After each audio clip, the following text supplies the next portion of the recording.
Taste the Daily. Hola! Your dream vacation to Bali starts from ₹22,999 only with GT Holidays, South India's #1 travel brand.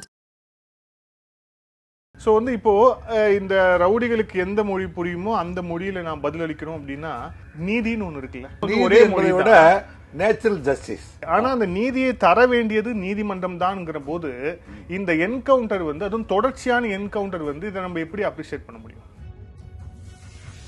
அவங்க குற்ற வழக்கே இவர் செய்யல, அவர் அப்படியே புனிதர் ஜீசஸ்ன்னு அவங்க சொல்லல. அவங்க என்ன சொல்றாங்க, கடந்த 10 வருடங்களாக இவர் அந்த மாதிரி எந்த விஷயத்துமே செய்யாம ஒதுங்கி இருக்காரு. அப்படி இருக்கும்போது திடீர்னு இந்த என்கவுண்டர் எப்படி நடக்குதுன்னு ஒரு கேள்வி கேட்கும்போது அந்த கேள்வியை அட்ரஸ் பண்ணாம எப்படி போக முடியும்? அதுக்கு காவல்துறை பதில் சொல்லாம எப்படி போக முடியும்? அந்த அம்மையாருடைய பேட்டியை நானும் பார்த்தேன். அவர்கள் மீது அனுதாபப்படுகிறேன். அவங்க அறியாமை நினைத்து வருத்தப்படுகிறேன்.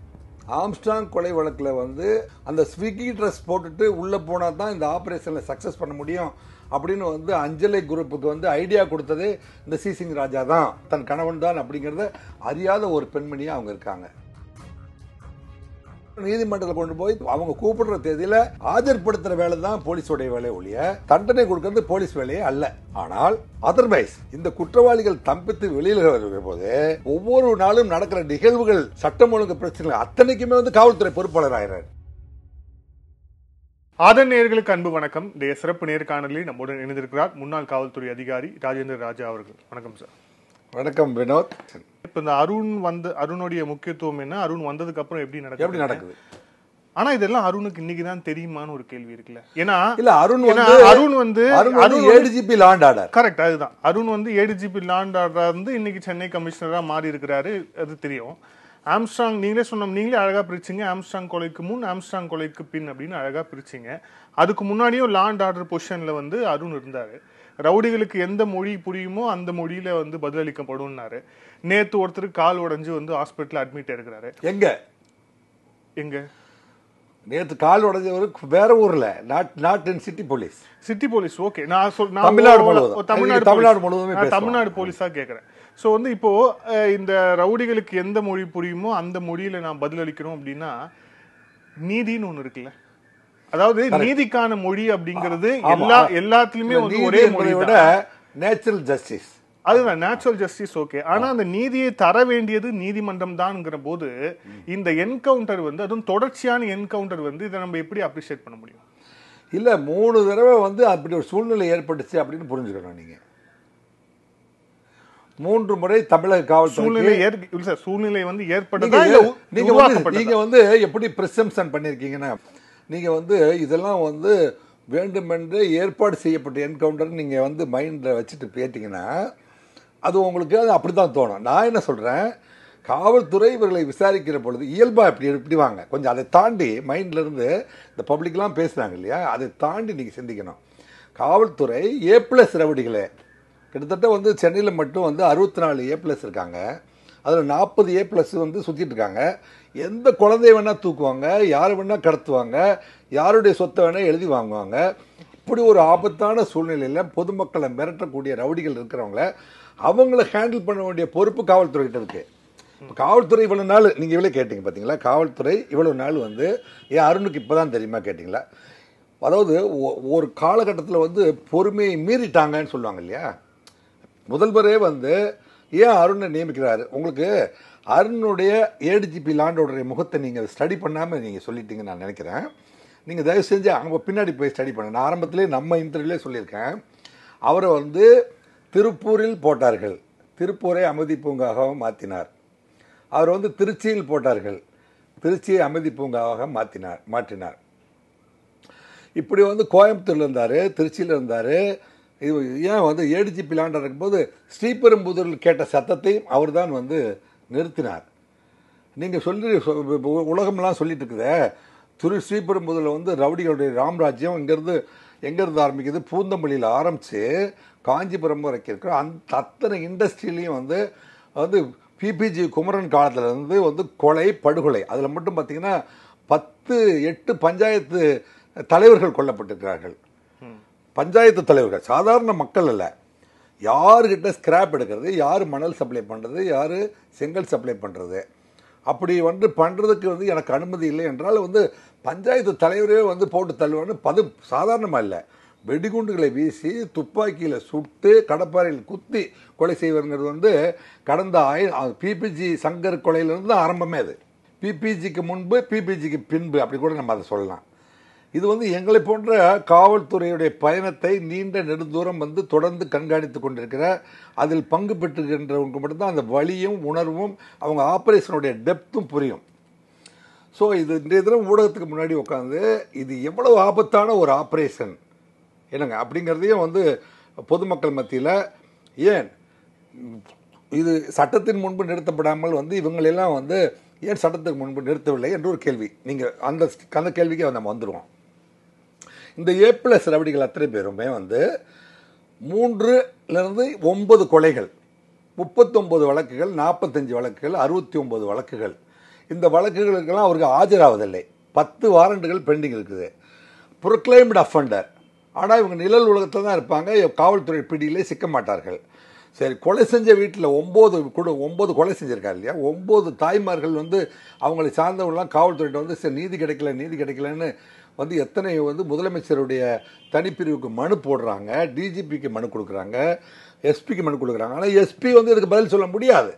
ஏனென்றால் அவர் லோக்கல் காவல் நிலையத்தில் பதிவு செய்யப்பட்ட 302 கொலை வழக்குக்கு அவர் வந்து ஆஜராகவே மாட்டார். யாரெல்லாம் சாட்சிகள் பட்டியல் அப்படி இருக்கார்களோ அதை வந்து கோர்ட்டில் மனு போட்டு வக்கீல் எடுத்து கொடுத்துருவாங்க. அந்த பட்டியலில் குறிப்பிடப்பட்ட 12 சாட்சிகள் வீட்டுக்கும் ஆள் அனுப்பி மிரட்டி விடுவார்கள். யாருமே வந்து சாட்சி சொல்லாத நேரத்தில் பிறல் சாட்சி சொன்னதுனால குற்றம் நிரூபிக்கப்பட முடியவில்லை என்று இவர்கள் எல்லாம் தொடர்ந்து விடுதலையாகி கொண்டிருக்கிறார்கள். அப்படி விடுதலையானதுனால தான் இன்னைக்கு வந்து தமிழ்நாட்டில் வந்து சென்னையில் மட்டும் 1000 ரவுடி, 664 A+, அதில் வெளியில் இருக்கிறது 40.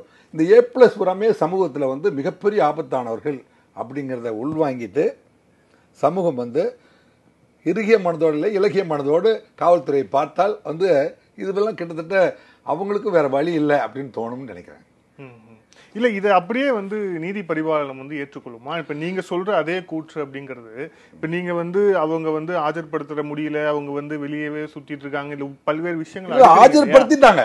காவல்துறை பொறுத்த வரைக்கும் ஆஜர்படுத்திட்டாங்க. இது நீதித்துறை முன்பு போய் நிற்குமா அப்படின்னு? இல்லை, நீதித்துறை வந்து எந்த இடத்துல நீதித்துறையை பற்றி நீதிமன்றங்களுடைய நடவடிக்கை, இந்த என்கவுண்டர்ல விக்டிமா பாதிக்கப்பட்ட ஒரு ஃபேமிலியோடைய கொலை செய்யப்பட்டவருடைய மனைவி ஒருத்தவங்க சொல்றாங்க, இவர் வந்து இந்த குற்ற வழக்குகள் இந்த குற்ற சம்பவங்களை ஈடுபட்டு அவங்க குற்ற வழக்கே இவர் செய்யல, அவர் அப்படியே புனிதர் ஜீசஸ்ன்னு அவங்க சொல்லல. அவங்க என்ன சொல்றாங்க, கடந்த 10 வருடங்களாக இவர் அந்த மாதிரி எந்த விஷயத்துமே செய்யாம ஒதுங்கி இருக்காரு. அப்படி இருக்கும்போது திடீர்னு இந்த என்கவுண்டர் எப்படி நடக்குதுன்னு ஒரு கேள்வி கேட்கும்போது அந்த கேள்வியை அட்ரஸ் பண்ணாம எப்படி போக முடியும்? அதுக்கு காவல்துறை பதில் சொல்லாம எப்படி போக முடியும்? கண்டிப்பா பதில் சொல்லணும். அந்த அம்மையாருடைய பேட்டியை நானும் பார்த்தேன். அவர்கள் மீது அனுதாபப்படுகிறேன். அவங்க அறியாமையை நினைத்து வருத்தப்படுகிறேன். அவங்க எத்தனாவது மனைவி தெரியுமா உங்களுக்கு? அவருக்கு வந்து 4வது மனைவி. இருக்கட்டும் இருந்த போதிலும் அவருக்கு நீதி வேண்டும் தான். ஆனால் அவருக்கு வந்து தன் கணவர் வந்து இந்த ஆம்ஸ்ட்ராங் கொலை வழக்கில் வந்து அந்த இடத்துக்கு போய் பந்தர் கார்டன் ஸ்ட்ரீட்டில் சர்வேலன்ஸ் பண்ணி அந்த ஸ்விக்கி ட்ரெஸ் போட்டுட்டு உள்ளே போனால் தான் இந்த ஆப்ரேஷனில் சக்ஸஸ் பண்ண முடியும் அப்படின்னு வந்து அஞ்சலை குரூப்புக்கு வந்து ஐடியா கொடுத்ததே இந்த சிசிங் ராஜா தான். இவ்வளோ பெரிய படுகொலையை சென்னையில் வந்து நடத்துறதுக்கு ஒரு கார்னரில் வந்து மூளையாய் செயல்பட்டவர் தன் கணவன் தான் அப்படிங்கிறத அறியாத ஒரு பெண்மணியாக அவங்க இருக்காங்க. இல்ல சார், இந்த தகவல் இப்ப நீங்க சொன்ன தகவல் எனக்கு தெரியும், காவல்துறைக்கு தெரியும், அவங்களுக்கு தெரியாதுல்ல. காவல்துறைக்கு தெரியுது சார். நமக்கு சட்ட ஆவணம்னு இருக்கு, சார்ஜ் ஷீட்ல இந்த மாதிரி இருக்கா? சார்ஜ் ஷீட் அதாவதுங்க சார்ஜ் ஷீட் போட்டிருக்கீங்களா? சார்ஜ் ஷீட்ல போடப்பட்ட அத்தனை குற்றங்களுமே வந்து நீதிமன்றங்களில் நிரூபிக்கப்பட முடியவில்லை. நீதிமன்றத்துடைய நிலைப்பாடு, நீதிமன்றத்துடைய நிலைப்பாடை பற்றி தயவு செஞ்சு இப்போ கொஞ்சம் நல்லா பேசுவோம். இதை வந்து மாண்புமிகு நீதி அரசர்கள் அத்தனை பேரும் பார்க்கிறார்கள். மேன்மை தங்கிய திரு கிருஷ்ணகுமார் பொறுப்பு நீதிபதி அவர்கள் கூட கேட்கட்டும். என்ன கேட்கட்டும், தமிழ்நாட்டில் காவல்துறை பணி என்பது சட்டத்தின் முன்பு ஒரு குற்றப்பத்திரிகை தாக்கல் செய்து சாட்சிகளோடு சேர்ந்து சாட்சிகள் பட்டியலையும் ஆவண சாட்சியங்களையும் என்னங்க நேரடி பார்த்த சாட்சிகளையும் பட்டியலிட்டு நீதிமன்றத்தில் ஒப்படைக்கிறதோடு காவல்துறையுடைய வேலை முடிஞ்சு போச்சு. அதுக்கப்புறம் நீதிமன்றத்தில் கொண்டு போய் அவங்க கூப்பிடுற தேதியில் ஆஜர்படுத்துகிற வேலை தான் போலீஸோடைய வேலை ஒழிய தண்டனை கொடுக்கறது போலீஸ் வேலையே அல்ல. ஆனால் அதர்வைஸ் இந்த குற்றவாளிகள் தப்பித்து வெளியில் வருகிற போது ஒவ்வொரு நாளும் நடக்கிற நிகழ்வுகள் சட்டம் ஒழுங்கு பிரச்சனைகள் அத்தனைக்குமே வந்து காவல்துறை பொறுப்பாளர் ஆகிறார்.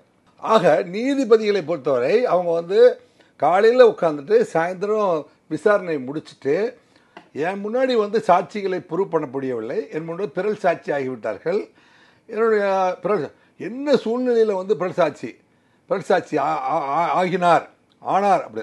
அப்புறம் ஒவ்வொரு தனி மனிதனுக்கு வந்து பிணையில் போகிற உரிமை இருக்கிறது. அப்படின்னா இப்போ இவர்கள் பணம் படைத்தவர்களாக மாறி கூலிப்படை தலைவர்கள் அத்தனை பேருமே மிகப்பெரிய கோடீஸ்வரர்களாக மாறிவிட்டார்கள். அந்த கோடீஸ்வரர்கள் என்ன செய்கிறாங்கன்னா வழக்குரைஞர்களை வைத்து யுவரானர் எனக்கு ஒரு குழந்தை யுவரானர், அந்த குழந்தை வந்து ஸ்கூலுக்கு போயிட்டு இருக்குது யுவரானர், என்னங்க அடுத்த மாதம் கல்யாணம் யுவரானர் அப்படின்னு சொல்லி நீதிபதிகள் முன்னாடி ப்ளீ பண்ணி அவங்களெல்லாம் வந்து 39 குற்ற வழக்குகள் இருக்கிறவரையும் பெயில் எடுத்து விட்டுறாரு. இவர் பெயில் எடுத்து வெளியில் விடுறதே வந்து வக்கீல் வேலை அப்படின்னு ஆகிப்போச்சு. புரியுதா உங்களுக்கு? ஆனால் மீண்டும் வந்து பிடிச்சி கொடுக்கல அப்படிங்கிறது வந்து நீதிமன்றம் யார்கிட்ட கேட்குது? உங்ககிட்ட 10 பிடியானை இருக்குது, எந்த பிடியானையும் நீங்கள் நிறைவேற்றவே இல்லை அப்படின்னு காவல்துறை எப்போவுமே வந்து குற்றம் சாட்டி கொண்டு, அதாவது எப்போவுமே வந்து நாங்கள் வந்து ஏன் நீங்கள் பிடியானை நிறைவேற்றவில்லை, ஏன் நீதிமன்றத்தை கொண்டு வந்து விட்டுட்டோம், தண்டனை ஆகவில்லையே, நீங்கள் பிடியானையை நிறைவேற்ற சொல்கிறீங்க, குற்றப்பத்திரிகை தாக்கல் செய்கிறீங்க, கைது செய்து உங்கள் முன்னாடி ஆஜர்படுத்த சொல்கிறீங்க, எல்லாமே நாங்கள் பண்ணி முடிச்சாச்சு. காவல்துறை இது முதல் முறையாக வந்து நீதித்துறைக்கும் காவல்துறைக்கும் நடுவில் இருக்கிற கேப்பை பற்றி ரொம்ப அருமையான ஒரு டாப்பிக்கை நீங்கள் ஓப்பன் பண்ணியிருக்கீங்க. இந்த விவாதத்தை பண்ணித்தான் ஆகணும். இது எல்லாருடைய காதுகளிலும் செவிகளிலும் போய் ஏறட்டும். என்னங்க எல்லாருமே வந்து இதை புரிந்து கொள்ளட்டும் இந்த சூழ்நிலையை. அப்போ நீதித்துறைக்கும் என்னென்னா தமிழ்நாட்டு முதலமைச்சராக வர்றவங்க இவர் மட்டும் அல்ல, ஏன்னா மதிப்புமிக்க மாண்புமிகு முதலமைச்சர் திரு மு.க. ஸ்டாலின் மட்டும் அல்ல, எதிர்காலத்தில் யார் முதலமைச்சராக வந்தாலும் சரி, இல்லை தம்பி வந்தாலும் சரி, என்னங்க தம்பி வந்தாலும் சரி, இல்லை திரும்ப வந்து துணை ஏன் வந்தாலும் சரி, யார் வந்தாலும் சரி. ஆனால் இந்த காவல்துறை பொறுப்பு இருக்கிற மந்திரி இருக்காரு, அவரும் சட்டத்துறை மந்திரி இருக்காருங்க. சட்டத்துறை மந்திரி என்ன சொல்கிறாரு? ஊருன்னு இருந்தால் கொலை நடக்க தான் செய்யும், அதுதான் கேஸ் போடுறாங்க இல்லையா அப்படின்னு சொல்கிறாரு. ஆனால் போலீஸ் தூங்குதா, போலீஸுக்கு நுரையீரல் இருக்கா, காவல்துறை வேலையை பண்ணவில்லை, இந்த நாடு வந்து சுடுகாடு ஆகிவிட்டது அப்படின்னு தமிழ்நாட்டில் இருக்கிற அத்தனை அரசியல்வாதிகளும் வந்து கூக்குரல் எழுகிறார்களே, இதுக்கு பதில் சொல்ல வேண்டியது உயர்நீதிமன்ற நீதிபதியா டிஜிபியா? இதுக்கு சொல்லுங்கள், நீங்கள் சொல்லுங்கள். இதுக்கு பதில் சொல்ல வேண்டியது டிஜிபியா உயர்நீதிமன்ற நீதிபதியா? அரசியல்வாதிகளும் பொதுமக்களும் அத்தனை சமூகத்தில் இருக்கிற அத்தனை பேருமே கூக்குரல்கிறார்கள். இவ்வளோ கொலை நடக்குது, எல்லாருமே தப்பிச்சு வெளியில் வந்துடுறாங்க அப்படின்னு சொல்கிறாங்க. அப்போலாம் வந்து அடையாளம் காட்டப்படுவது காவல்துறை தான். எங்கே நாங்களாக தப்பிக்க விட்டோம்? அவன் நீதிமன்றத்திலேருந்து விடுதலை ஆகியிருக்கான். நீதிமன்றத்திலேருந்து எப்படி விடுதலை ஆகிறான், இவங்களை கைக்கொள்வது எப்படி அப்படிங்கிறதுக்கு நானும் வந்து சில பல்வேறு யோசனைகளை வந்து சமர்ப்பிச்சிருக்கிறோம் இந்த ஊடகத்தின் மூலமாகவே. இல்ல சமர்ப்பிச்சிருக்கோம், ஆனா வந்து அதன்படி நடக்குதா அப்படின்னு ஒண்ணு இருக்குல்ல. ஏன் நடக்கல? நீதிபதிகள் வந்து ஒரு குற்றவாளியோ ஒரு குற்றம் சாட்டப்பட்டவரை விடுதலை பண்றாங்க அப்படின்னா அந்த பிரைமா ஃபேசி எவிடன்ஸ் உள்ளிட்ட சார்ஜ் ஷீட் இது எல்லாமே ஸ்ட்ராங்கா இல்ல அப்படிங்கிறது குற்றச்சாட்டும் தான் இருக்குதான். ஈடி வழக்குல ஒருத்தர் கைது செய்யப்பட்டா கிட்டத்தட்ட 2 வருஷம் 3 வருஷம் முதலமைச்சராக இருந்தாவே உள்ள இருக்க வேண்டிய ஒரு கட்டாயம் இருக்கு. நீதிமன்றமும் உள்ள வெளியே விட மாட்டேங்குது. ஆனா தமிழக காவல்துறையோ இல்ல காவல்துறை சார்பில் பண்ணப்படும் போது அங்க மட்டும் எப்படி லேப்ஸ் வருது? அதுக்கு நீங்க எப்படி நீதித்துறையை வந்து குறை சொல்ல முடியும்?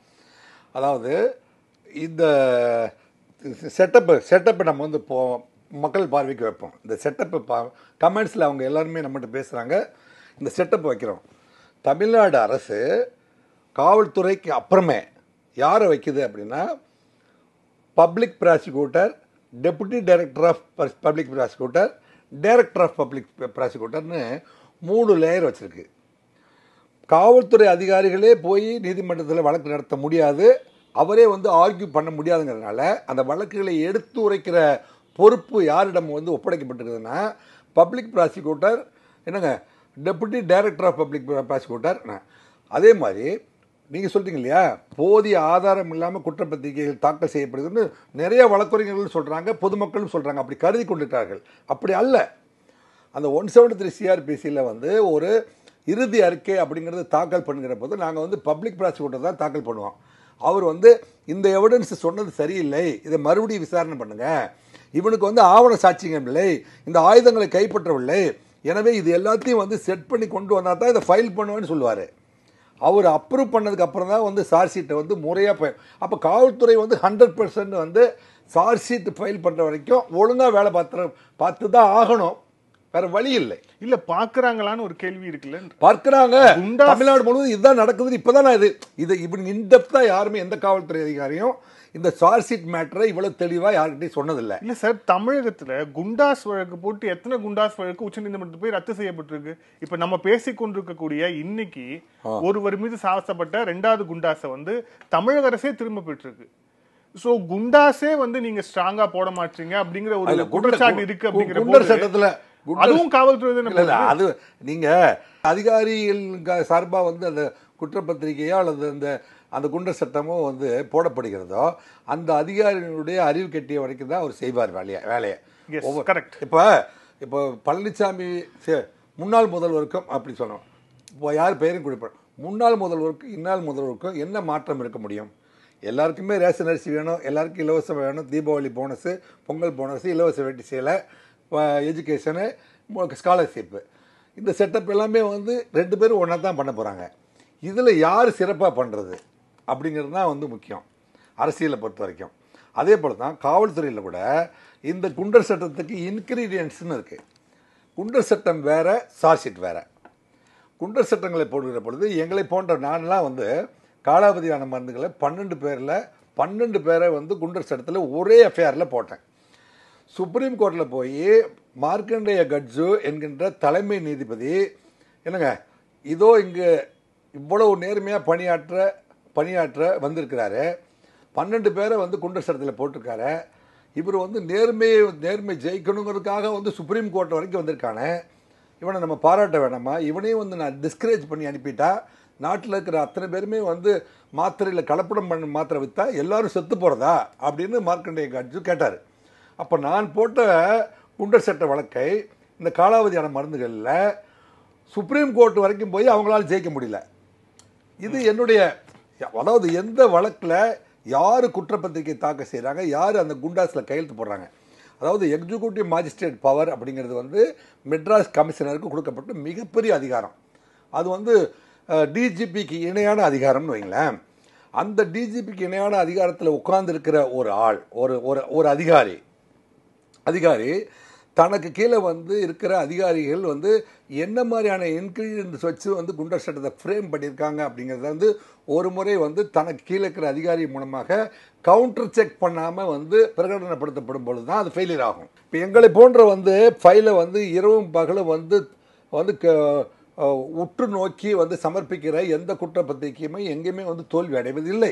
சோ அதிகாரிகளுக்கு தகுந்த மாதிரி இல்ல அதிகாரிகளை பொறுத்து அந்த விஷயங்கள் மாறும் அப்படிங்கிறீங்க. ஆமா, அதுதான். நன்றி சார், பல்வேறு கேள்வி விழிச்சுங்க. Thank you sir, thank you so much.